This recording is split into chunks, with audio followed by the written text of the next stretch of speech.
Guys, do I have a surprise for you? It's not the dog. Just wait until you see. Look at this, guys.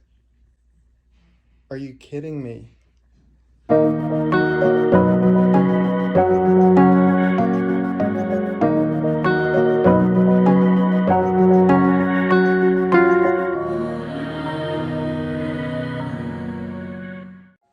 My fam. I know I don't typically post non-venomous snakes, but check this out. Albino Nelson's milk snake. How incredible. Now, I'm borrowing this from a friend to film a quick video, and yeah, some of you know milk snakes are some of my favorite non-venomous snakes. Just so beautiful. Now, I had a Nelson's milk snake, but it was a normal one, not an albino. So this video is going to be a few parts. First, I want to show some pictures comparing the original Nelson's milk snake, or the normal, compared to this beautiful albino. Then, tried to get some video with the actual camera, but just like the cobras, this one didn't want to sit still. So it wasn't the best footage, but I'll show you what I got. At the end, I'm going to show you some things that I practiced when I was first learning how to use snake hook, using non-venomous snakes, like king snakes, milk snakes.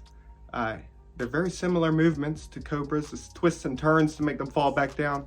Very similar to that of cobras. So things that I practiced when I was first learning using non-venomous snakes. So hope you enjoy.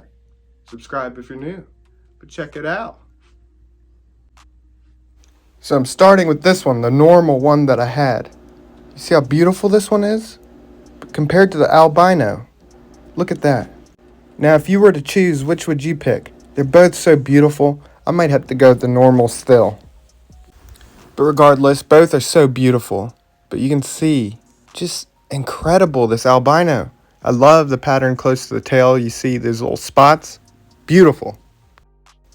Now here we go with the footage I tried to get. You can see I started off way too dark. Now this was the only chance I had. The snake was sitting still for the first few seconds, and before it started moving around a lot more. But way too dark. So I had to adjust the lighting, which you'll see coming up. But I wanted to capture it just slithering past, slowly, seeing that beautiful pattern. But it was before I adjusted the lighting. Check it out.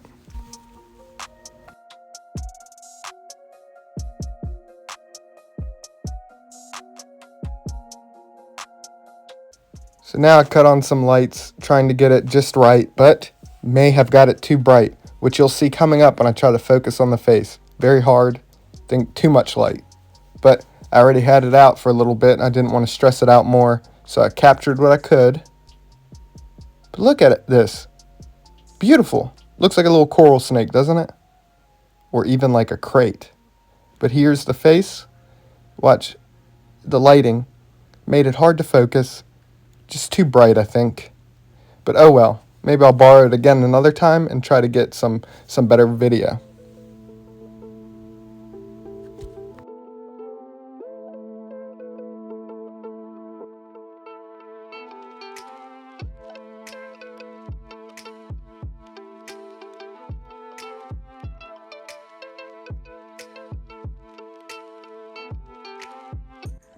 So in the early days, before I even started with venomous, I would practice using king snakes, milk snakes, pretty much any of the non-venomous snakes, practicing using the hook, making sure I was very comfortable with it.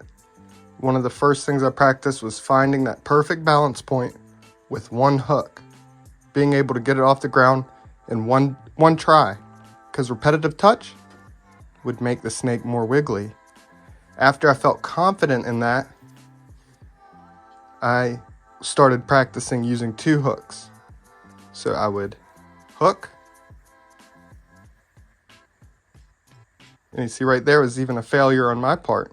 So even with experience, still sometimes mistakes happen, but you got to go with the flow, because again, repetitive touch can cause them to act a little more on edge. And you see this snake is going off the hook, so trying to readjust and controlling the snake, especially if it tries to climb back up on one hook. I would just practice over and over and just get it down so it felt like an extension of my hands, these hooks.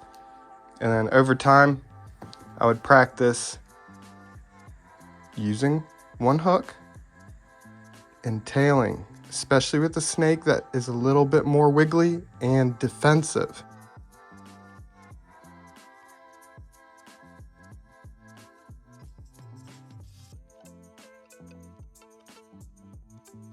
Now this snake I would say is not the best for practice because it is a little calm snake. It moves around a lot sometimes, but it's not defensive, doesn't try to strike, it doesn't wiggle around very much. Sometimes it does, but not too much. So it's not the best for practice. But over time, I would practice all these things until I was confident. And as I was growing up, catching snakes in the wild, non-venomous snakes, I would practice catching them and with the goal of not getting bit. And that was the whole thing. And over time, just mastered all the skills and then honed them in when my boss would teach me different techniques, different things to improve on. And yeah, beautiful albino Nelson's milk snake. I hope you enjoyed this video. Oh, almost dropped the hook. I hope you enjoyed this video. Beautiful snake. Whoa, did you see that? What if I got bit in the nose? I can't even speak.